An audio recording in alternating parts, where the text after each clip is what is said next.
কি করো? কিছু না, শুয়ে আছি। তুমি? এই তো কাজ করি। এত রাতে কি কাজ? রাত হলেই যে কাজ থাকবে না এমন কোনো কথা নেই তো। আচ্ছা বাদ দাও, এটা বলো শুয়ে শুয়ে কি ভাবছো তুমি? অনেক কিছুই ভাবছি, বাট তোমায় বলবো কেন? তুমি কি আমায় বলেছ যে কি কাজ করছো তুমি? তাই আমিও বলবো না। বলো না লক্ষ্মী জান আমার। আগে তুমি বলো। আচ্ছা, আমি বিছানা রেডি করছিলাম। কেন? তুমি বিছানা করো কেন? তোমার বোন কোথায়? ও বুঝি বিছানাটাও গুছিয়ে দেয় না তোমার? না এমন কিছু না, আসলে ও শুয়ে পড়ছে তো তাই। ও আচ্ছা। রাতে কি খেয়েছো? বাইরে থেকে এসে দেখি মা শুয়ে পড়েছে, তাই আর ডাকিনি। তাতে কি, তুমি নিয়ে খেয়ে নাও, তবেই তো হয়। না, আর খাবো না। প্লিজ মনা, কিছু খেয়ে তারপর ঘুমাও। বাদ দাও তো খাওয়া দাওয়া, আগে বলো তো কি ভাবছিলে? ভাবছিলাম, না, বলতে পারবো না। লজ্জা লাগে না বুঝি আমার? ওরে আমার লজ্জাবতী রে। শোনো না। বলো না, শুনছি তো। জানো, আজ না তোমায় আজ না তোমায় কি? বলবো। শোনার জন্যই তো বসে আছি। ভাবছি তোমায় কি করে শাস্তি দেয়া যায়। এটা কোনো লজ্জার কথা হলো? আমি তো ভাবছিলাম তুমি তুমি আমায় কি? ভাবছিলাম আদর করার কথা ভাবছো আমায়, আর তুমি কি না। তাই বুঝি? এত আদর পাবার শখ জাগছে বুঝি? তোমার বুদ্ধি জাগে না? না। বেশ কিছুক্ষণ চলে গেল, ছেলেটা আর কিছু বলছে না।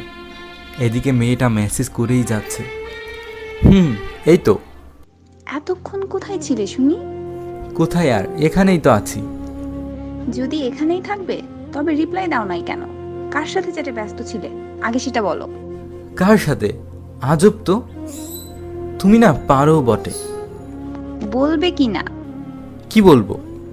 যেটা জানতে চেয়েছি সেটা। কারোর সাথেই না। মিথ্যা। তবে তো তুমি সবই জানো। হাজার মেয়ের সাথে চ্যাটে ব্যস্ত থাকো আর আমি জানতে চাইলেই বলো কেউ না।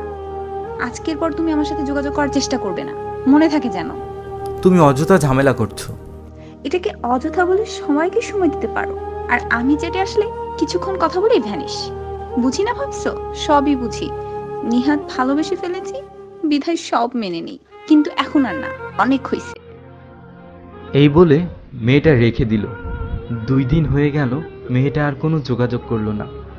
2 দিন পরে মেয়েটা ঘর থেকে বের হলো, আর এসে দেখলো গেটের সামনে ছেলেটা দাঁড়িয়ে আছে। তুমি এখানে কেন? চলে যাও। 2 দিন যাবৎ ফোন বন্ধ করে রেখেছো কেন? আমার ইচ্ছে হয়েছে তাই। আমার মতো তো আর তোমার মতো হাজার জন নেই চ্যাট করার জন্য। তুমি ছিলে তাই ফোন ছিল, তুমি নেই ফোন দিয়ে কি হবে?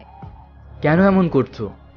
আমি সত্যি কারোর সাথে চ্যাট করিনি, তবে একটু কাজ করছিলাম, তাই তোমার রিপ্লাই দিতে পারিনি। কি এমন কাজ ছিল তোমার আমার থেকে বেশি ইম্পর্টেন্ট?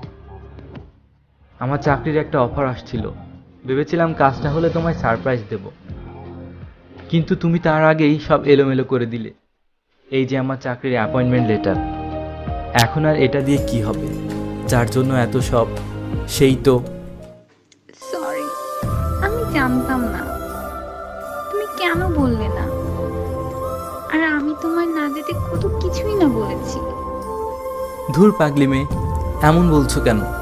আমি যদি তোমার জায়গায় থাকতাম তবে আমিও সেম কাজটাই করতাম। এতে তো তোমার কোনো দোষ নেই। কোনো একটি সম্পর্কের মধ্যে যদি একবার সন্দেহ ঢুকে যায়, তাহলে সেই সম্পর্কটি নষ্ট হতে আর কিছু প্রয়োজন পড়ে না। সন্দেহ আর ভালোবাসা কখনো একসাথে থাকতে পারে না। তাই কাছের মানুষকে সন্দেহ করে দূরে সরানোর আগে একটিবার ভেবে দেখুন সে কেন এমন করছে। তাহলে দেখবেন আর সম্পর্কগুলো নষ্ট হবে না।